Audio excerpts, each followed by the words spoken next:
guys, this is Anya Boss, and today we're going to continue reading Captain Underpants and the Wrath of the Wicked Wedgie Woman. Chapter 18, Robo-George, Hell 2000. Attention boys and girls, said Mr. Krupp to the 4th graders. Your teacher, Miss Ribble, didn't come to school today. Hooray! Shouted the children. Settle down, Mr. Krupp shouted. You're still going to have all your classes. Aw, man, moaned the children. But you're going to have a substitute teacher, said Mr. Krupp. Hooray! Shouted the children. And it's going to be me, said Mr. Krupp. Aw, man, moaned the children. The whole day was pretty much like a normal day, except for one thing. Mr. Krupp couldn't understand why George and Harold were so well behaved. They didn't make any funny noises during science class. They didn't stick crayons up in their noses during art class. And they didn't draw comic books during math class. In fact, they even walked past the sign without changing the letters around. Mr. Krupp was stunned. All right, you two, Mr. Krupp shouted. I know you're up to something. You better stop being so good or you're going to be in trouble. But Robo-George and Harold 2000 kept right on behaving. The only time they did something remotely wrong was during recess. Everybody was playing kickball, and when it was the Harold 2000's turn to kick a ball, he kicked it pretty hard. Kaboing! The kickball tore right through to the top of page 101 out the other side and sailed toward the other regions of Earth's atmosphere. Soon it broke free from our planet's gravitational pull and began heading straight towards the planet Uranus. Aha! Shouted Mr. Krupp as he pulled out their official school rulebook and read out rule number 411 aloud. It is against the rules to kick school property into outer space. You're in big trouble now, bub.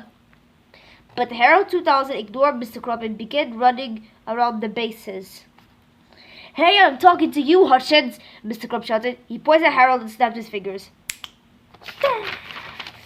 Suddenly, Mr. Krupp began to change. A silly-looking smile spread from his face, and he stood before the 4th graders looking quite heroic. Quickly, he turned back and ran to the school.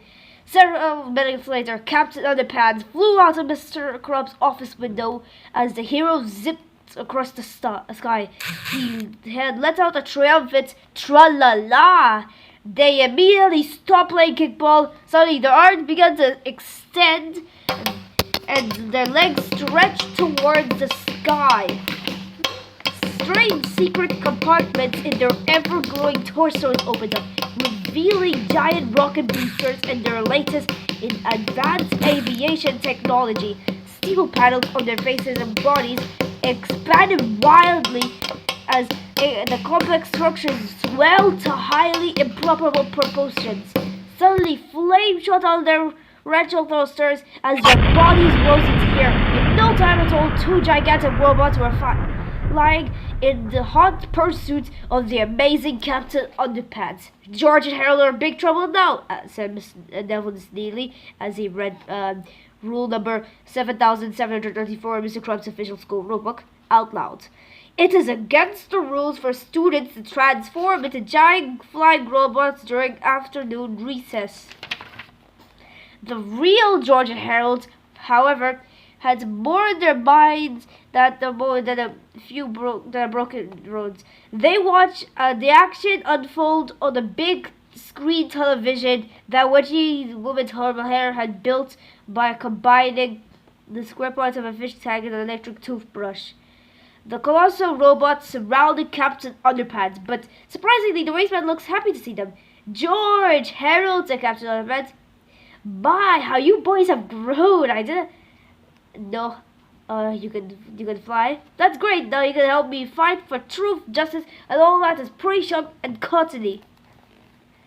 But the gigantic robots didn't respond. Instead, they hovered close to Captain Underpants, and their sail chests opened up. Suddenly, 2 extendable robotic arms reach out, began showering Captain Underpants with liquid spray starts. What are you doing? Cried Captain Underpants. That's pre-starch. It's the only thing in the world that can take away my superpowers, but also water can. But he does not know because he's Captain Underpants. The wasteman warrior screamed in horror as he began falling through the sky. Robo-George quickly swooped down and grabbed the helpless hero and hung him by his waistband on a tall pole high above the city streets. "Hooray!" cried Wedgie Woman as she turned off her new TV. "My plan worked!" And now it's time to take over the world. "But what about us?" asked Harold. "Don't worry," said the Wedgie Woman. "I've got a big surprise for you two." She took a heavy battle axe and tied it up with a rope. Then she leaned the axe toward George and Harold and lit a candle under the rope. "When the flame burns through the rope," said Wedgie Woman, "all of your problems will be over." "Get the point?" "Not really," said George. "Don't worry," laughed Wedgie Woman. "You'll soon enough." Wedgie Woman laughed a horrible laugh. Then she dashed out the door to take on the world. George and Helen watched as the flame began burning through the rope. They cringed as the impending doom of the axe blade came closer and closer. "Well," said George, "it looks like this is the end." "Maybe not," said Harold. "Maybe the blade will fall inside through our ropes and not harm us at all." "I doubt it," said George. "That kind of thing only happens in a really lame adventure stories, which is there are now." And suddenly the blade fell inside through the ropes, not harming George and Harold at all. The two boys looked at each other and decided it was not comment on the situation. Wedgie Woman headed to the center of the town to meet up the Robo-George and the Herald 2000. "Well done, my precious robots," said Wedgie Woman efficiently. "What is all this, then?" said a policeman who just arrived on the scene. Nothing, officer," said Wedgie Woman. "Just beginning of my total world domination." Okay," said the cop. "Hey, wait a minute." Before the police could voice his objections, a twisted dreadlock from Wedgie Woman's headshot and grabbed the back of his underwear. The colossal Herald 2000 lifted the other officer and hung him from a stop sign. "Owie, owie!" cried the cop. Soon more police officers headed to the scene. They all met the same terrible fate as the poor policeman. Before long, every cop in the city was hanging out from a street corner. "Call the National Guard!" screamed the chief of police. "Call the army! Call the Marines! Call a hairstylist!" Yeah, call a hairstylist. Soon the armed forces arrived with tanks and helicopters, but everybody was afraid soon. Wedgie Woman was just too quick. The giant robot stomped around the city as Wedgie Woman barked out her command. "Everybody on Earth obey me!" cried the wicked Wedgie Woman. "If anybody refuses, they'll get Wedgie. If anybody tries to stop me, it's Wedgie time. Bow down to me or welcome to Wedgieville." Soon our health arrived at the scene. They hid in some bushes and watched the terror unfold. "We got to rescue Captain Underpants," whispered George. "He's the only one who can save the world." "But how?" whispered Harold. He's got no superpowers left." "Sure he does," said George. "Starch doesn't really take away his superpowers. He just thinks it does. We got to change his mind." "I hope we can," said Harold. Chapter 22. They can't. George and Harold ran to the pole where the heartbroken hero was hanging. "Hey, Captain Underpants, you got to come down there and save the city." "Can't," whined the waistband warrior. "Need fabric softener." "You don't need fabric softener," said George sternly. "That was just a joke from one of our comics." "But you don't understand," cried Captain Underpants. "Starch is the enemy of underwear. Only fabric softener can save me." "Rats," said Harold in frustration. "Hey," said George, are there any stories around here?" Yes," said George. "There is a new one just opened down on Oak Street." "Then let's go buy some fabric software, Sarah. It'll be easier to try to reason with the guy. How are you going to help? Asked George. Wait, it's all in his mind, Harold explained. If he believes that fabric software will save him, then it probably will. It's called the placenta effect. The placenta effect, yeah. So George and Harold ran to Oak Street.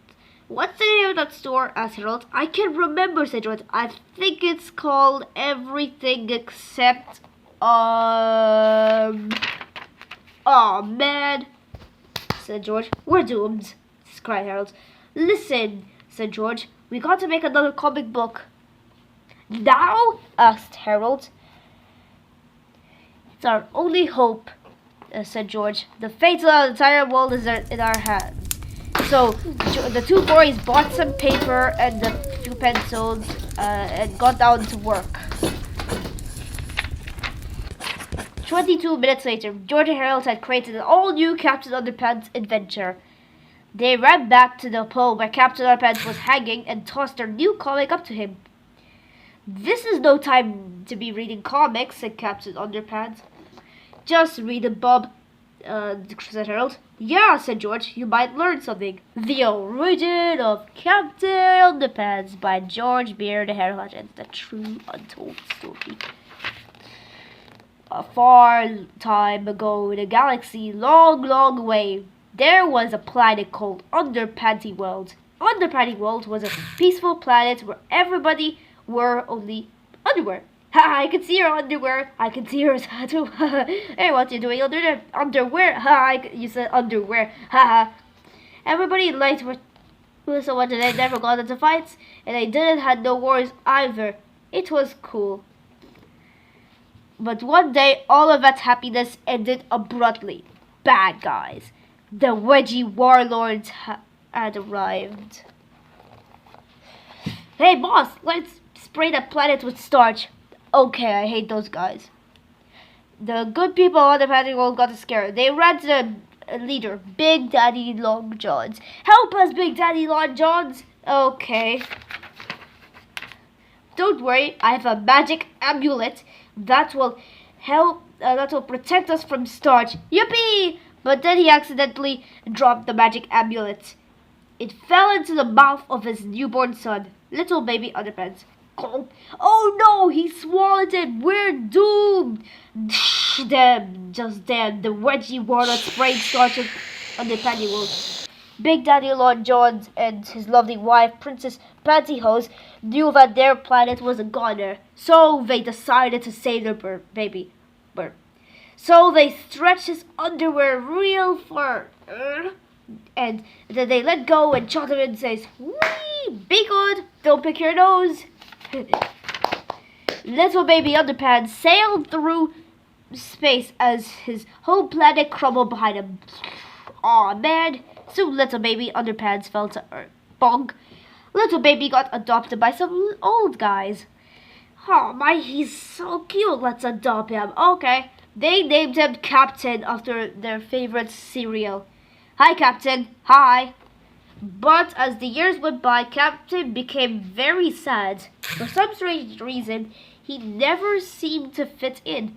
Why do I feel so different? Then one night, he had a weird dream. He saw his old parents, old planet and his other parents.